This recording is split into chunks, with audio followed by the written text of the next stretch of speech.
차동 콜로 기르에 야보동 진동 갈바 삼바 상계동 강라 강동 데라 데든 바 줌바 제데실라 샤사로 윤대 군시 추진된 무엇이 라바 처메네라 구제베 모두메 자제 창원남 네덴도와 진라 샤사로 주다 린지 게베 예셰강 치자 된게 공바 대상기 도자 예셰 줄라 포제 보가르도제 장라 샤사로 आजा सागा दावाको दोस्रो तिथि र अनि युने 8 युने मध्येमा आजदेखि दोस्रो युने सुरु भएको छ र यस युनेको क्रममा अनि तपाईहरु यस मिरिकको सेरोफेरोदेखि लिएर अनि सिक्किम भुटान नेपाल बाट अलग अलग ठाउँबाट भनौं धेरै टाढाबाट यहाँ युनेको लागि आउनु भएकोमा अनि हृदयदेखि नै अनि धन्यवादको साथ अनि टसिदेले फ्याफुल्ला नमस्कार भन्न चाहन्छु। अन्त अहिले हामी युने मन उपवास लिइरहेको छौं। मन उपवास भनौं युने भनौं उपवास लिइरहेको छौं। आज चाहिँ हाम्रो अनि अष्टाङ्गिक उपवास भनौं अष्टशील पालना गर्ने उपवास रहेको छ आज।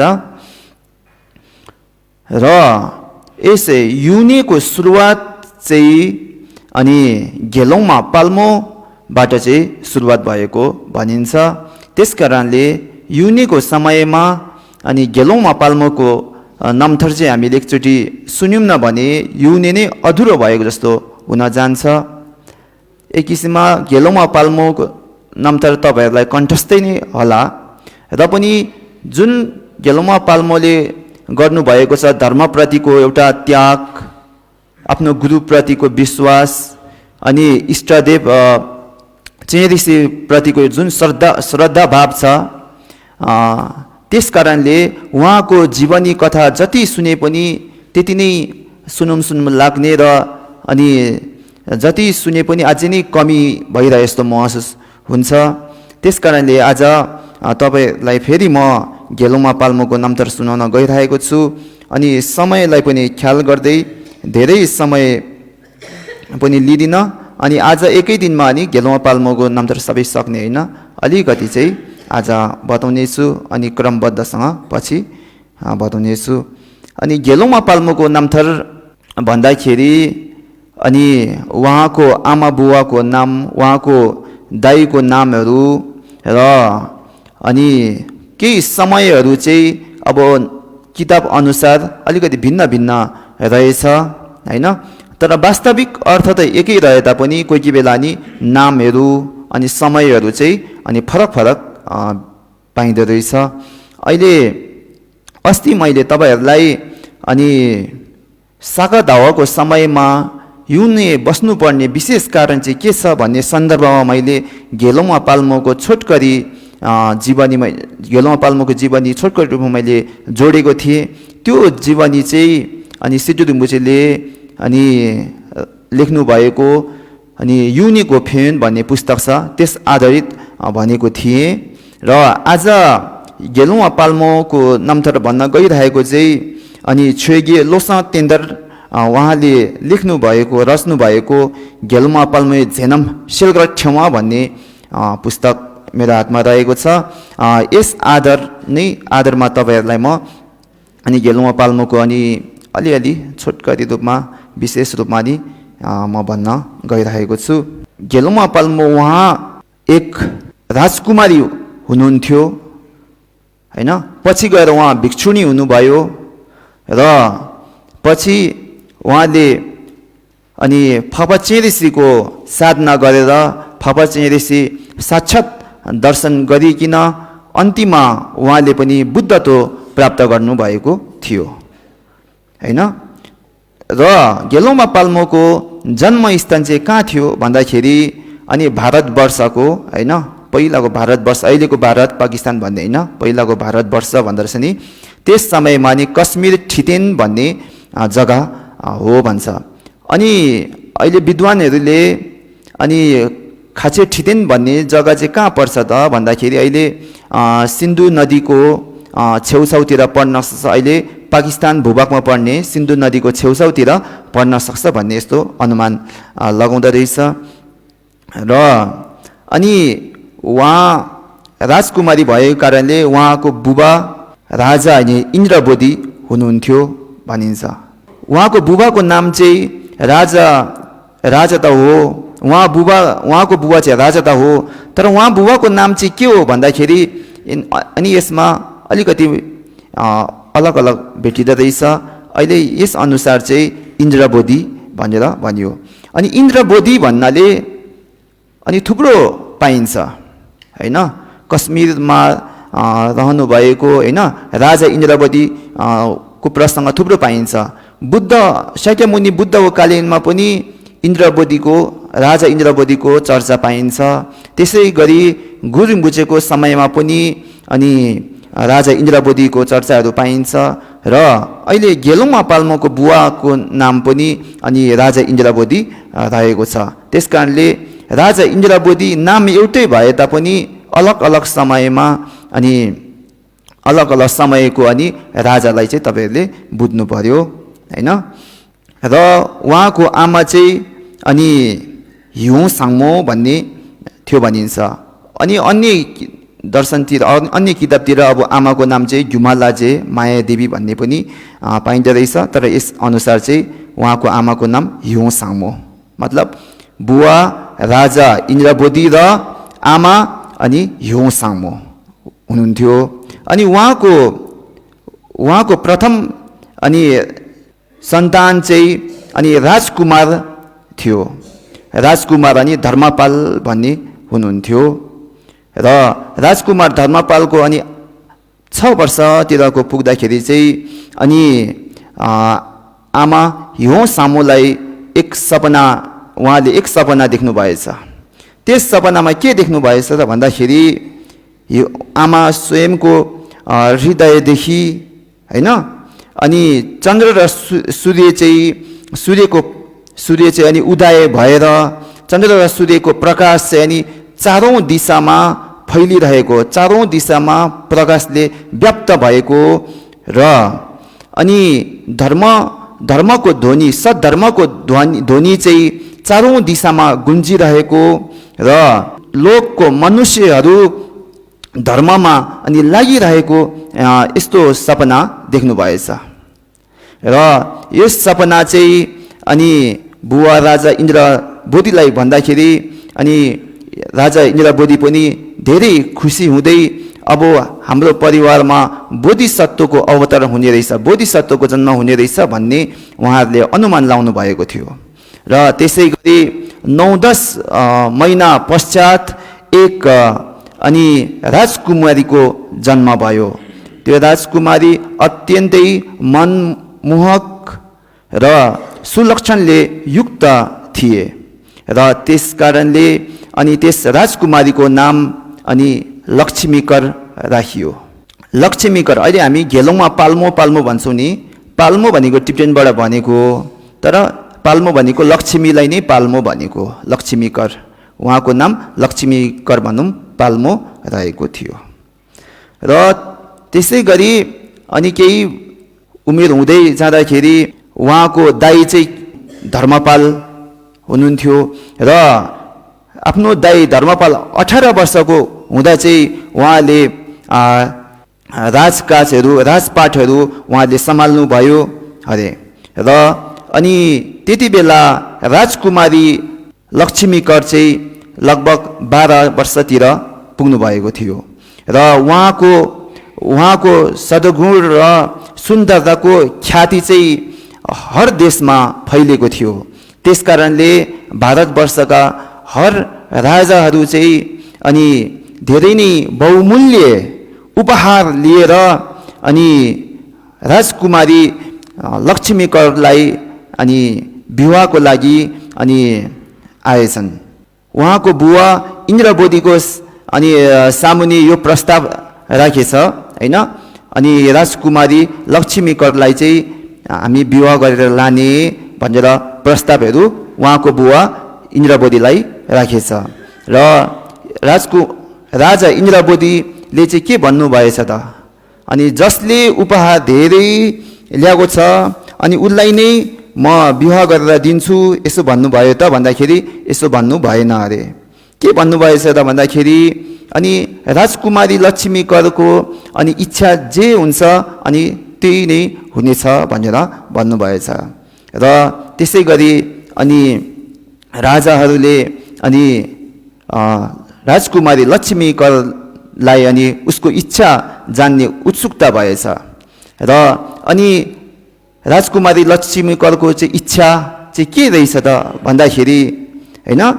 उहाँले राजकुमारी लक्ष्मी करले चाहिँ आफ्नो बुवा इन्द्रबोधीलाई यसो भन्नुभयो अरे रूप र जातले सुसम्पन्न छोरी म पूर्वजन्मको प्राणीदान राम्रो प्राणीदानको कारणले आज आमा बुवासँग भेट भयो तपाईहरू आमा बुवासँग भेट भएको छ र अहिले जे गरे पनि स्वतन्त्र भएको बेलामा सदाको लागि काम लाग्ने सधर्म गरेन भने अनि बहुमूल्य रत्न दीप भनौँ रत्न हुन्छ नि हिरा मोतीहरू रत्न दीपका अनि व्यापारी चाहिँ खाली हात फर्केको जस्तै अरे मतलब अहिले स्वतन्त्र भएको बेलामा सदाको लागि काम लाग्ने सद्धर्म चाहिँ गरेन भने उदाहरणको लागि कस्तो भन्दाखेरि हिरा मोती यस्तो भएको ठाउँमा एउटा व्यापारी चाहिँ गयो तर त्यहाँबाट हिरा मोती एउटा पनि नलिकिन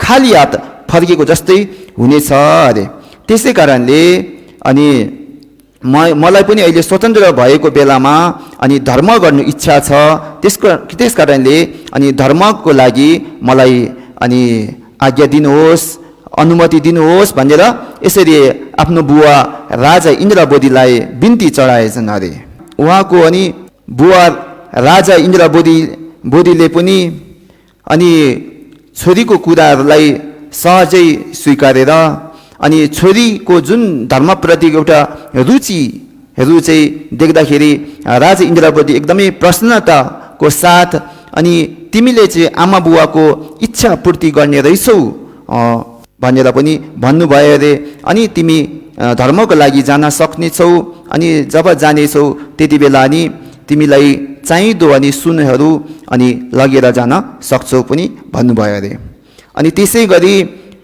राजकुमारी लक्ष्मी करले आफ्नो आमालाई चाहिँ के भन्नुभयो भन्दाखेरि अनि कृपा गरी आमा सुन्नुहोस् हैन सुन्नुहोस् कलियुगको मनुष्यको आयु चाहिँ हिउँदोको दिन जस्तै रहेछ अरे हिउँदो अब हुन्छ नि अब जाडो महिना हिउँदोको दिन चाहिँ कस्तो हुन्छ छोटो हुन्छ अरे दिन छोटो रात लामो हुन्छ अरे नि त हिउँदोको दिन त्यसै गरी हाम्रो कलियुग मनुष्यको आयु त हिउँदोको दिन जस्तै छोटो रहेछ अरे अनि यो मनुष्यले लोकको सुख शान्ति चाहिँ अनि क्षणिक भरमै हटिजाने अनि कुहिरो जस्तो पनि रहेछ अरे मनुष्य लोकको जुन सुख आनन्द छ नि यो चाहिँ कुहिरो जस्तै एकछिनमा छ एकछिनमा हटिजाने यस्तो क्षणिक रहेछ अरे अनि अहिले मैले कुकर्महरू पाप र संसारको दुःखहरू पनि मैले मेटाएको छुइनँ हटाएको छुइनँ त्यस कारणले मलाई धर्ममा लाग्नु इच्छा छ धर्म गर्नु इच्छा छ त्यसको लागि मलाई अनुमति दिनुहोस् भनेर यसरी आमालाई पनि बिन्ती चढाए अरे आमा पनि लक्ष्मी आफ्नो छोरी लक्ष्मी करको सुन्दर मुहार देखेर यस्तो बाढीको साथ यस्तो मुहार देख्दाखेरि उहाँको आँखाबाट आँसु रसाउन थाले अरे र आमाले चाहिँ के भन्नुभयो भन्दाखेरि आमा कि हृदय जस्ती लक्ष्मी कर तिमी अनि छोरी तिमी धर्मको मार्गमा तिमीलाई सफलता पायो भने यो सौभाग्य हुनेछ हैन सौभाग्य हुनेछ तिमी धर्ममा लाग्नु एकदमै आश्चर्य कुरा हो खुसीको कुरा हो अनि छोरी तिम्रो इच्छाहरू सम्पूर्ण पुरा होस् भनेर आमाले चाहिँ यसो भन्नुभएछ हैन र अनि आमाले पनि अनुमति दिनुभयो मतलब अनि त्यसै गरी उहाँको अब दाई चाहिँ यति बेला राजा भइसक्नु भएको थियो। त्यसकारणले राजा उहाँको दाई धर्मपालको सामुन्ने चाहिँ उहाँले के भन्नुभयो भन्दाखेरि, हे राजा हैन, भूपाल भनौँ, हे राजा मैत्री भावले हेरेर अनि गाली नगरिदिनुहोस् अरे, मैत्री भाव राखेर गाली नगरिदिनुहोस्। यस जीवनको सुख आनन्द अनि सम्पन्न जति पनि छ या जति भए पनि अनि मृत्युको समयमा त कुनै स्वतन्त्र नहुँदो रहेछ अरे। अहिले हामीलाई वर्तमानमा अनि यस जीवनमा सुख आनन्द जति पनि छ, मृत्युको समयमा त केही कामै नलाग्ने रहेछ अरे। मृत्युको समयमा त आफ्नो कुनै स्वतन्त्रै नहुने रहेछ। अहिले आफूलाई जति पनि सुख होस् सुविधा होस्, मृत्युको समयमा त केही काम नलाग्ने अनि मृत्युको समयमा त आफूलाई केही स्वतन्त्रै नहुँदो रहेछ अरे। त्यस कारणले बहिनी मलाई अनि सद्धर्मको लागि अनुमति दिनुहोस् भनेर यसरी दाईलाई बिन्ती गरेछ अरे। दाई चाहिँ अलिकति कठोर स्वभावकै हुनुहुन्थ्यो होला। त्यस कारणले दाई चाहिँ अलिकति गम्भीर रूपमा अनि बहिनीलाई के भनेछ भन्दाखेरि, हे बहिनी लक्ष्मीकर, जस्तै सुक्खा भूमिमा माछा बाँच्न कठिनाइ हुन्छ। सुक्खा भूमिमा माछा हुन्छ नि, सुक्खा भूमिमा माछा बाँच्न कठिनाइ हुन्छ। बहिनी त्यसै गरी सद्धर्म गर्नु पनि धेरै कठिनाइ, अति कठिनाइ हुनेछ हैन। सुक्खा भूमिमा माछा जीवित रहनु त मुस्किल हुन्छ नि त। त्यसै गरी हामीहरूलाई पनि सद्धर्म गर्नु चाहिँ अति कठिनाइ हुनेछ। त्यसैले मेरो यो तरवारले सबै शत्रुहरूलाई ठिक लाउन सक्नेछु। अनि बहिनी तिम्रो जस्तो इच्छा छ हैन, अनि त्यही अनुसारको विवाह हुनेछ। तिमीलाई जुन राज्यहरू मनपर्छ त्यही राज्यमा तिम्रो म विवाह गरिदिनेछु भनेर दाईले चाहिँ यसो भन्नुभएछ। र अनि बहिनी लक्ष्मीकरले चाहिँ यो सुने पश्चात अनि दाई अनि धर्मपाललाई चाहिँ के भन्नुभएछ त भन्दाखेरि, हे दाई यता सुन्नुहोस् न अरे, तपाईँले पनि पूर्वजन्मको पुण्य कमाएको फलले गर्दाखेरि यस जीवनमा धन सम्पत्ति र साथ अनि शक्तिशाली राजा हुनुभएको छ। तर अर्को जन्ममा पुनर्जन्ममा त दाई तपाईँ र बहिनी म कहाँ जानेछु, के हुनेछ कुनै निश्चितै छैन। र राज्यको एउटा राजसत्ता भनौँ, धन सम्पत्ति त हिजोको सपना जस्तै अरे। हिजो रातिको हामीले जुन सपना देख्छौँ त्यो सपना जस्तै अरे। अनि जुन यो बाहिरको जुन भौतिक धन सम्पत्तिहरू छ हैन, धन सम्पत्तिहरू छ, यो चाहिँ कस्तो भन्दाखेरि दुबो झाल हुन्छ नि, झालको टुप्पोमा रहेको शीतको थोपा जस्तो हो अरे हैन। जुन हामी संसारिक जुन हाम्रो हामी भोग्ने आनन्द प्राप्त गर्ने जुन हामीमा धन सम्पत्ति यस्तो छ नि, यिनीहरू चाहिँ झारमाथिको टुप्पामा रहेको शीतको थोपा जस्तो बिहान हुन्छ नि शीत हो, शीत जस्तै छ अरे। र अनि बुद्धको धर्म भनौँ, बोधिचित्तको यस्तो अभ्यास गर्नको लागि न छोरा न छोरी यसमा केही फरक रहेछ अरे। त्यसै कारणले मलाई अनि छिटोभन्दा छिटो धर्म अभ्यासको लागि अनुमति दिनुहोस्। र पछि धर्म अभ्यास सम्पन्न भएपछि आमा बुबा अनि आफन्त लगायत दाई तपाईँको पनि म अनि कृपा कहिले भुल्ने छुइनँ भनेर यसो भन्नुभयो अरे।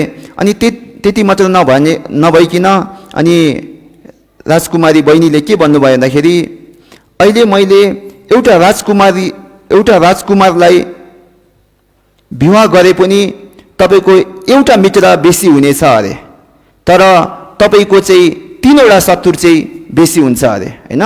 अहिले विवाह गरेर गएपछि त बहिनी विवाह गरेर गएपछि त जुन राज्यमा विवाह गरेर गयो त्यो राज्य त उसको आफन्त भयो। तर एउटा मित्र हुँदाखेरि तपाईको तीनटा शत्रु पनि हुनेछ अरे। त्यसकारणले मैले विवाह गर्नु भन्दा पनि धर्म गर्नु नै लाभान्वित हुनेछ। त्यसकारणले मलाई धर्मको लागि अनुमति दिनुहोस् भनेर यसरी त अनि आफ्नो दाइलाई बिन्ती चढाएछिन् हैन। अनि यस कुरा यस्तो बहिनीको कुरा सुनेपछि चाहिँ फेरि अनि अलिक दाइ चाहिँ अलिकति विनम्र हुँदै अनि बहिनी लक्ष्मी करलाई चाहिँ के भन्नुभएछ भन्दाखेरि हो तिमीले धर्ममा लागेर अनि सर्व प्राणीको हित गर्न सके अति नै सौभाग्य हुनेछ, अति नै पुण्यवान हुनेछ। अनि त्यसो भए तिमी धर्मको लागि कहाँ जानेछौ हैन भन्दाखेरि चाहिँ अनि सोद्धाखेरि अनि बहिनी लक्ष्मी करले चाहिँ दाइलाई के उत्तर दिनुभयो भन्दाखेरि म धर्मको लागि चाहिँ गुरु झोपाल भनौँ अनि स्वामी श्री भनौँ। अब गुरुको नाम गुरु अनि स्वामी श्रीको सामुन्ने गएर म धर्म अभ्यासहरू धर्म श्रवणहरू धर्म सिक्नेछु भनेर भनिन्छ आफ्नो दाइलाई। र दाइ अब धर्मपालले अनि दाइ धर्मपाल आफ्नै इच्छा चाहिँ एउटा राम्रो राजकुमार खोजेर अनि बहिनीको विवाह गरिदिने भए तापनि बहिनीको चाहिँ अब भित्री मनदेखि नै हृदयदेखि नै धर्म गर्ने अब उसले निर्णय लिइसकेको कारणले कुनै उपाय लागेन अरे। अनि त्यसै गरी अघि अनेकौं दिशाबाट अनि आफ्नो बहिनी भनौँ हैन बहिनी अनि माग्न आएको राजा मन्त्री परिषद अनि दूतहरू सम्पूर्णलाई अनि के भन्नुभएछ भन्दाखेरि मेरी बहिनी लक्ष्मी कर चाहिँ भोलि सद्धर्मको लागि जान निश्चित भइसकेको छ। त्यसकारणले राजा मन्त्री परिषद लगायत दूत सम्पूर्ण तपाईहरूले जुन उपहार लिएर आउनु भएको छ त्यो चाहिँ अनि लगेर आफ्नो राज्यमा फर्कनुहोस् भनेर चाहिँ यसरी भन्नुभयो अरे। र त्यसपश्चात त्यहाँनिर अनि राजकुमारी लक्ष्मी माग्न आएका राजा मन्त्री परिषदहरूले चाहिँ अनि छोरी मान्छे चाहिँ अनि धर्ममा प्रवेश गर्नु धर्ममा सम्पन्न हुनु त यो सौभाग्यको कुरा हो भन्यो अरे त्यो त्यहाँ मान्छे अन्यहरूले पनि। त्यसै गरी यदि छोरी तिमी धर्ममा जानेछौ भने तिम्रो बाटोमा चाहिने खाजा उपकरणहरूको लागि हामी पनि सहयोग गर्नेछौँ। र अनि सद्धर्म भन्दा अनि शुभ र राम्रो चाहिँ केही छैन भन्ने अनि अनेकौं राम्रो वचनहरू अनि त्यहाँ आएका राजाहरू मन्त्रीहरू दूतहरूले यसरी भन्दै अनि फर्किए अरे हैन फर्किए अरे। र अब मतलब अब राजकुमारी लक्ष्मी कर चाहिँ धर्मको लागि जान अब अनुमति पाइसकेको कारणले उहाँ जान निश्चित भइसक्यो। र अब अनि राजकुमारी लक्ष्मी करले चाहिँ अनि आफ्नो धर्ममा अभ्यास गर्ने जाने क्रममा अनि आफ्नो एउटा सेविका सहयोग गर्ने मद्दत गर्ने सेविका हैन सेविका पनि चाहिन्छ भन्नुभएछ हैन भन्दाखेरि अनि धर्मपालले चाहिँ के भन्नुभएछ भन्दाखेरि बहिनी तिमी अनि अहिले सद्धर्महरू राम्ररी तिमीले अभ्यास गरेमा भविष्यमा यो राज्यहरू पनि म तिमीलाई आदि दिनेछु हैन राज्य पनि तिमीलाई म दिनेछु समेत भनिहरू उहाँको दाइ धर्मपालले। र अनि त्यसको साथै अनि बहिनी तिमीलाई अनि कुन सेविका चाहिँ तिम्रो मनको अनुकूल तिमीलाई अनि मन पर्नेछ अनि त्यो तिमीले लगेर जान सक्छौ यसो भन्नुभयो अरे। र अनि लक्ष्मी करको सानैदेखिको मित्र र एकैसाथ हुर्किएको अनि सेविका चाहिँ सम्फेलमा भन्ने थियो अरे। सम्फेलमा उहाँको सेविका चाहिँ अनि सहयोग गर्ने सेविका हुन्छ नि उहाँ चाहिँ सम्फेलमा थियो अरे अनि ऊ चाहिँ लाने भनेर चाहिँ भन्नुभयो अरे। अनि त्यसै कारणले अनि सम्फेलमाले पनि अब जानको लागि अनि उहाँको सरसामानहरू बोकेर अब निस्कनु भयो अरे। त्यति बेला अनि राजकुमारी लक्ष्मी कर चाहिँ 12 वर्षको मात्र हुनुहुन्थ्यो अरे र पनि उहाँलाई धर्मप्रतिको एकदमै श्रद्धा भाव भएको कारणले यो संसारिक सुख सुविधा घर गृहस्थीको यो भोग विलासहरू चाहिँ एकदमै फोहोर दिशाहरू फ्याँकेको झैँ उहाँले एकपल्ट पनि फर्केर नहेरिकन सिर्फ धर्मकै लागि मात्र अघि बढेर जानुभयो अरे हैन धर्मको लागि अनि उहाँको सेविका अनि सम्फेलमालाई लिएर अनि जंगल कुन वनमा जानुभयो नक्सल ढावा चाहिँ भनौं जाली वनको नाम जाली हैन जाली वन भन्ने त्यस ठाउँमा चाहिँ अघि उहाँले भन्नुभएको गुरु हैन स्वामी सिद्धि भन्ने चाहिँ उहाँ त्यहाँ बस्नुहुन्थ्यो अरे र अनि अब आफ्नो गुरु अनि स्वामी श्रीको समीप जानको लागि उहाँहरूले तयारी हुनुभयो र उहाँलाई पुर्याउनको लागि अनि आफ्नो बुवा राजा इन्द्रबोधी त्यसैगरी आमा हियो सामो र उहाँको दाइ धर्मपाल र अन्य अनि मन्त्रीगणहरू समेत अनि 1-2 किलोमिटरसम्म उहाँलाई चाहिँ अनि पुर्याउनको लागि आउनुभएछ र अब अन्तिममा अनि जाने बेलमा राजा इन्द्रबोधीको आँखामा पनि आँसु रसाउन थालेछ अरे अब आफ्नो छोरी हैन राजकुमारी लक्ष्मीकर धर्मको लागि अब जाँदैछ कहिले फर्केर आउने हो केही थाहा हुँदैन नि त त्यसकारणले अनि आफ्नो बुवा राजा इन्द्रबोधीको आँखामा पनि आँसु रसाउन थालेछ अरे र उहाँले अनि यसो भन्नुभयो अरे कुन्छोसुम भनौं त्रिरत्न कृपा दृष्टि गरिदिनुहोस् मेरो सत्य प्राणीदान प्रार्थनाको पूरा गरिदिनुहोस् हैन मेरी हृदय जस्ती अनि छोरी लक्ष्मीकर धर्मको बाटोमा हिँड्न सकोस् धर्मको बाटोमा कुनै बाधाहरू नआओस् अनि उसले आफ्नो गुरुको वचनहरू आज्ञाहरू सबै पालना गर्न सकोस् भनेर चाहिँ यसरी आफ्नो बुवाले पनि अनि प्रार्थनाहरू गरे अरे र त्यसैगरी उहाँको आमा हियोङमाको पनि अनि आँखाबाट आँसुको धारा रोकिएको थिएन अरे र आँसुको धारा बगाउँदै उहाँको आमाले अनि छोरीलाई के भन्नुभएछ भन्दाखेरि आमाकी हृदयसरी छोरी अनि यदि कर्मको कारणले मृत्युवश वियोग भएमा कुनै उपाय छैन हैन कर्मको कारणले मृत्यु भएर वियोग फेरि भेट नहुने भएमा यो कुनै उपाय नै छैन अरे यदि बुढेसकालमा नमरी दीर्घायुसम्म रहेमा छोरी तिमीसँग भन्दा छिटो भेट्ने अनि प्रार्थना गर्दछु भनेर आमाले पनि यसो भन्नुभयो अरे र अनि यसो भन्दै आफ्नो छोरी लक्ष्मीकरलाई चाहिँ अनि फूलको माला लगाइदिन् अरे अनि अब छोरी तिमी जान सक्छौ अनि जाऊ यसो भन्नुभएछ हैन अनि त्यति बेला अनि आमा बुवा र उहाँको दाइ अनि मन्त्रीहरू त्यस राज्यमा उहाँलाई पुर्याउन आएको मन्त्रीहरू सबै अनि आँसुको धारा बगाउँदै अनि अब आफ्नो राज्यतिर फर्कन थाले र लक्ष्मीकर अब आफ्नो गुरुको सामु अघि बढ्न थाले त्यहाँदेखि जुन उहाँको गुरु बस्नुहुन्थ्यो त्यस ठाउँलाई चाहिँ अब जाली वन भन्यो हैन र उहाँको अब ठाउँ चाहिँ के हो राज्यको ठाउँ चाहिँ अब खाचे ठिदेन हो नि त खाचे ठिदेनदेखि उहाँ गुरुको ठाउँमा पुग्नको लागि 1 वर्ष 3 महिनासम्म लाग्ने बाटो थियो अरे 1 वर्ष 3 महिनासम्म लाग्ने बाटो थियो अरे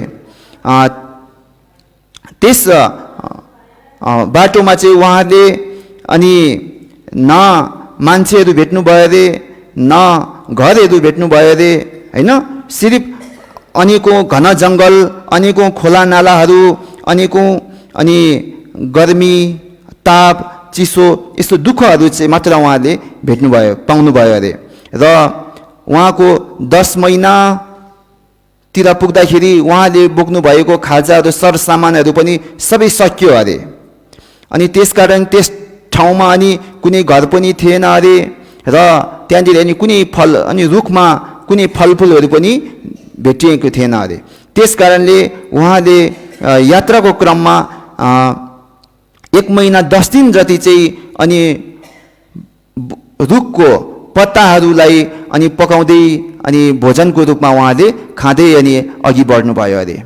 अनि त्यसरी गर्दै उहाँको अब भोजनको अभावले गर्दाखेरि अनि राजकुमारी लक्ष्मीकर र सेविका अनि सम्भेलमालाई अत्यन्तै दुःख कष्टहरू भोग्न परेको थियो अरे। र केही हप्ता पश्चात चाहिँ अनि लिखिरा सिङफेल भन्ने स्थानमा पुग्यो अरे। त्यहाँ पुगेर चाहिँ त्यस गाउँको निवासीहरूले अनि उहाँहरूलाई केही भोजनको व्यवस्थाहरू गरेछन् अरे। र त्यहाँबाट पनि अनि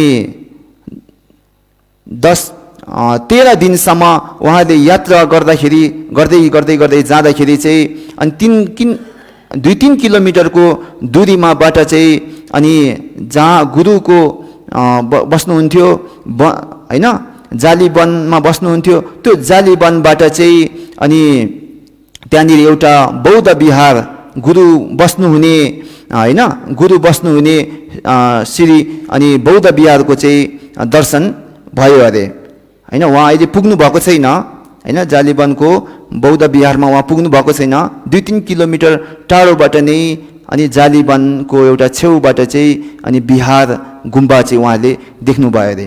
त्यस देख्दाखेरि गुम्बा देख्दाखेरि अनि राजकुमारी लक्ष्मीकर र सेविका सम्भेलमा दुवैजना अत्यन्तै प्रसन्न हुनुभयो अरे।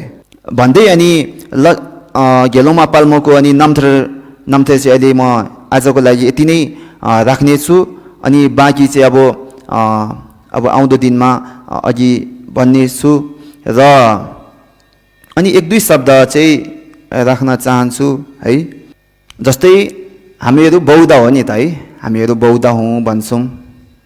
अनि त्यसै गरी हामी युने पनि एकचोटि होइन धेरैचोटि बसिसकेका छौँ हैन। तर पनि अब युने बस्दाखेरि समय लाग्छ, कठोर तप गर्नुपर्छ हैन, गर्नु पनि भएको छ तपाईहरुले।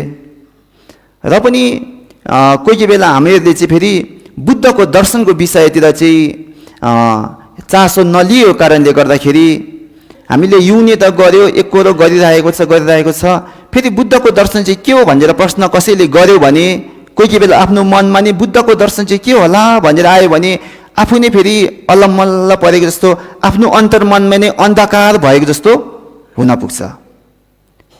त्यसकारणले हामीले युने बस्दाखेरि मूल फपचेरिसीको साधना गर्ने हो। जस्तै डुपेन्लाले आज अस्ति र अनि आज पनि जसरी तपाईलाई ध्यान साधना गर्नु भन्नुभएको छ, अनि त्यसै गरी तपाईले निरन्तर रूपले अभ्यास गर्ने हो। र अनि विशेष गरी तपाईहरुले अलिकति धर्म बुद्धको दर्शनहरूलाई पनि बुझ्न जरुरी छ जस्तो लाग्छ। जस्तै अब तपाईहरु युने बस्नु भएको छैन, अब मान्छेले अब सोच्छ नि त अब पछि फर्केर जानुहुन्छ नि तपाईहरु घर हैन, त्यति बेला युने बस्नु भएर आउनु भएको हो भन्दा हो भन्नुहुन्छ। अनि युने भनेको चाहिँ के रहेछ, बुद्धको दर्शनमा त थुप्रो शाखाहरू छ अरे। अनि यो चाहिँ कुन शाखा भित्र पर्दो रहेछ, तपाईहरुले त के युने बस्दा त प्याज लसुन पनि खानु नहुने अरे हैन, भोकै बस्नु पर्ने, यो चाहिँ कस्तो खालको बुद्धको धर्म हो यस्तो हैन। यो त हिन्दूहरूको पो धर्ममा पो एकदमै भोकै बस्ने, कठोर तप गर्ने थियो, यो बुद्धको धर्ममा त यस्तो छैन त। अनि कस्तो खालको धर्म गरेर आउनु भएको भनेर प्रश्न गर्छ नि त मान्छेहरूले। अनि त्यति बेला चाहिँ तपाईँ के उत्तर दिनुहुन्छ, हैन हामी त यो हाम्रै धर्म हो भनेर बस्ने हैन, युने हो। अब गुरुले पनि यस्तै भन्नुहोस्, हामी अहिलेसम्म बसेको छ, म त कतिचोटि बसिसकेँ, यही हो नि युने भनेर यति भनेर हुन्छ नि, हुँदैन नि त। केही कारण त हुनु पर्यो नि त भन्दाखेरि जुन अहिले हामी युने व्रत लिइरहेको छौँ नि, यो चाहिँ अब बुद्धको दर्शनसँग सम्बन्ध छ कि छैन भन्दाखेरि अवश्य सम्बन्ध छ, यो बुझ्नु पर्यो। अनि बुद्धको दर्शनलाई चाहिँ मूल 3 भागमा बाँड्छ भनेर पनि हामी सबै बौद्धहरू हामी सबैले बुझ्नु पर्यो क्या, सबैले बुझ्नुपर्ने। बुद्धको दर्शनहरूलाई अहिले यो विश्वमा नै अनेक देशमा अलग अलग तरिकाले बुद्धको धर्मलाई अपनाइन्छ, अभ्यास गरिन्छ र पनि सबै बुद्धको धर्महरू चाहिँ यो तीनटा दर्शनभित्र शाखाभित्र समेटिएको हुन्छ। एउटा हिनयाना भनौँ थेरावाद, अनि एउटा महायान, अनि एउटा वज्रयान हैन। थेरावाद, महायान, वज्रयान यो तीनटा शाखा छ मूल अब अहिले विश्वमा बुद्धको। र अहिले हामीले युने गरेको चाहिँ कुन शाखाभित्र पर्छ भन्दाखेरि वज्रयानको आधारमा हो। वज्रयानको आधारमा हामीले युनेको पूजा पाठ गरिरहेको अभ्यास गरिरहेका छौँ। अनि वज्रयानमा पनि मूल 4वटा शाखा हुन्छ। 4वटा झाग्यु भन्नाले क्रियातन्त्र, चोग्यु भन्नाले चर्यातन्त्र, नाल्चोग्यु भन्नाले अनि योगतन्त्र, नाल्चो लामेग्यु भन्नाले अनुत्तर योगतन्त्र गरी 4वटा तन्त्र हुन्छ वज्रयानमा पनि। अनि त्यसमध्ये कुन आधारमा अभ्यास गरेको भन्दाखेरि युने चाहिँ अनि प्रथम झाग्यु भनौँ अनि क्रियातन्त्रको आधारमा हामीले युने अभ्यास गरिरहेका छौँ। क्रियातन्त्रको आधारमा जुनै पनि पूजापाठ गरिन्छ त्यति बेला चाहिँ अनि सरसफाइलाई धेरै महत्त्व दिएको हुन्छ हैन। क्रियातन्त्रको पूजापाठ गर्दाखेरि सकेमा बिहानै उठेर नुहाइधुवाइ गर्नुपर्छ भन्नुहुन्छ। बिहानै उठेर एकदम चोखो हुने अरे क्या, नुहाउनु पर्ने अरे हैन। त्यो नगरे पनि ठुईहरू लिने अनि सफा लुगाहरू लगाउने भन्नुहुन्छ। अनि त्यति बेला खानपानमा पनि विशेष ध्यान दिएको हुन्छ। खानपानमा पनि अनि जस्तै प्याज लसुनहरू नखाने, मासु मङ्सहरू नखाने, खाए पनि शाकाहारी खाने, चुरोबिँडीहरू नखाने। यो त बौद्धहरू पुरै अब यो त क्रियातन्त्र कुरा चुरोबिँडी नखाने त यो सबैमा हो। अनि जाँड रक्सीहरू नखाने हैन। ठुईको बेलमा पनि तपाईँहरूलाई रक्सी जाँडहरू कहिले दिँदैन हैन। युनेको ठुईको क्रममा तपाईँहरूलाई रक्सी दिएको छ। कोही बेला वाङको ठुईमा रक्सीहरू खानुभएको छ नि, रक्सीहरू दिँदछ नि, जाँडहरू दिँदछ नि हैन। तर यो क्रियातन्त्रको वाङको समयमा पूजापाठमा ठुईहरू दिँदाखेरि कहिले पनि जाँड रक्सी यस्तो दिँदैन। किनकि क्रियातन्त्रको अभ्यास गर्दाखेरि एकदम शुद्ध चोखो हुनुपर्छ भन्छ। जाँड रक्सीहरू नचलाउने, मासु मांसहरू नचलाउने हैन। अनि लुगाहरू पनि अनि शुद्ध लगाउने, लुगाहरू अब शुद्ध लगाउने। अब सेतो रङ चाहिँ अब शुद्ध मानिन्छ नि त, सेतो रङ चाहिँ शुद्ध मानिन्छ नि। त्यही कारणले युने बस्दाखेरि अनि भरसक्दो अनि सेतो वस्त्रहरू धारण गर्ने, सेतो लुगाहरू लगाउने यस्तोहरू गर्दछ। किनकि यो क्रियातन्त्र अन्तर्गत हामीले अभ्यास गरिरहेको। अनि त्यसमा प्याज लसुनहरू नखाने यस्तो छ। त्यसै गरी अनि तपाईँहरूले ढोमा पूजाहरू गर्नुभएको होला हैन। त्यति बेला भन्दो रहेछ नि लामाहरूले, ओ ढोमा पूजा गर्दा चाहिँ सधैँ मासु खाने भए पनि ओ ढोमा पूजा गर्ने बेला चाहिँ मासु खानु हुँदैन है, प्याज लसुन खानु हुँदैन है भन्दो रहेछ नि। त्यो पनि के हो भन्दाखेरि क्रियातन्त्रको आधारमा ढोमा पूजा गरेको कारणले अनि त्यति बेला प्याज लसुन नचलाएको अनि जाँड रक्सीहरू मासु मङ्सहरू चाहिँ नखाएको। त्यस कारणले हामी क्रियातन्त्रको आधारमा जुनै पनि पाठ पूजा होस्, वाङहरू होस्, त्यति बेला अनि प्याज लसुनहरू, जाँड रक्सीहरू, मासु मङ्सहरूलाई पूर्णतः निषेध छ। अनि किन त बुद्ध स्वयंले यस्तो किन निषेध गर्नुभएको त भन्दाखेरि हामीहरू सर्वसाधारण एकदम सिकारु भएको मान्छेलाई चाहिँ नि सरसफाइ र शरीरको खानपानहरूलाई ध्यान दिनुपर्छ अरे। हामीले शरीरको सरसफाइ र खानपानलाई जति ध्यान दिउँ नि, त्यसलाई जति ख्याल गऱ्यौँ त्यति नै हामीले ध्यान साधना गर्दाखेरि हाम्रो मन चाहिँ स्थिर रहने, ध्यान साधना अभ्यासतिर छिटो लाग्ने यो फाइदा हुन्छ अरे क्या हामी सर्वसाधारणहरूको लागि। अब उच्च स्तरको पुगिसकेको अन्तर्मनलाई बस गरिसकेकोहरूलाई चाहिँ अब धर्म साधना गर्नको लागि सरसफाइतिर बेसी ध्यान दिनु परेन उहाँहरूलाई हैन, जस्तो अवस्था नै चलिहाल्छ। तर हामी सर्वसाधारणको लागि चाहिँ अनि सरसफाइ पनि हुनु पर्यो अरे। अनि प्याज लसुन नखाने, जाँड रक्सीहरू नखाने, एकदम चोखो हैन। त्यस्तो गऱ्यो भने चाहिँ अनि ध्यान साधनाको कारणमा मनहरू एकदम हल्का हुने, मन सङ्लो हुने, अनि आफूले अनि जति कोसिस गर्छौँ अनि त्यति नै अनि सजिलोसँगले अनि ध्यान साधनामा हामी मन लगाउन सक्छौँ अरे। जस्तै जाँड रक्सी पनि खाएको छ, मासु मङ्स पनि खाएको छ, प्याज लसुन पनि खाएको छ। अब तपाईँ ध्यान गर्नुहोस् न, तपाईँलाई धेरै कठिनाइ हुन्छ। मन्त्र जप गर्नुहोस् न, धेरै कठिनाइ हुन्छ। किनकि जिउ एकदम भद्दा भद्दा जान्छ नि त हैन। मनै नलाग्ने कि मधुरो हुने, निन्द्रा झ्यापझ्याप बेसी लाग्ने। अब युनेको क्रममा त अब निन्द्रै लाग्दैन भन्नु त छ नि अब हैन। अब भात टन्न खानुभएको हो त बिहान पनि टन्न खायो, दिउँसो पनि खायो, बेलुका पनि खायो भने त बिहान उठाउँदा पनि अब उठ्नुहुन्न नि अब हैन। अहिले अब युने क्रममा भातै नखाएपछि त अनि बेलुका निन्द्रा पनि त अब कमी नै हो नि त हैन। अनि छिटो उठ्ने, अनि जति सक्दो अब तपाईँहरू अब घर गृहस्थी अब किसानी हो भने त कस्तो मनमा आउँछ, ओ मेरो त अब घरमा अब यस्तो बाली नाली पो लगाएको छु, कुखुरा बाख्रा पो यस्तो हुँदैछ, ला मेरो छोराछोरीले हेऱ्यो कि हेरेन भन्ने मन पनि जानु सक्छ नि त। अब व्यवसाय गर्नुहुन्छ भने ओ मैले त यति उता दोकानबाट ल्याएको थिएँ, यति उसलाई बाँकी दिएको थिएँ हैन, यति पैसा उठाउनु छ, यो पैसा उठाएर उता तिर्नु छ भने फेरि मन यताउति पनि जानु सक्छ। तपाईँ फेरि कुनै कर्मचारी अफिसतिर काम गर्नुहुन्छ भने ए अस्ति मैले यति छुट्टी मागेर आएको थिएँ हैन, युनेमा त अब भोकै बस्नु पर्दो रहेछ हैन, पुरा जिउहरू पनि कटकट खाएर अब त बस्नु मुस्किल रहेछ, अब चाहिँ अफिसतिरै जानु पर्ला भन्ने मन पनि आउँछ नि त हैन। ओ यो चाहिँ के हो भन्दाखेरि यस्तो मन आउँदाखेरि चाहिँ हो यसले चाहिँ के जनाएको भन्दाखेरि अहिले हाम्रो मन चाहिँ आफ्नो बसमा नभएको। पहिला त तपाईँहरू त अब म चाहिँ उनी कसै अब साँच्चै नै म अब युने छागे नै पुरै बस्छु भनेर आउनु भएको नि त।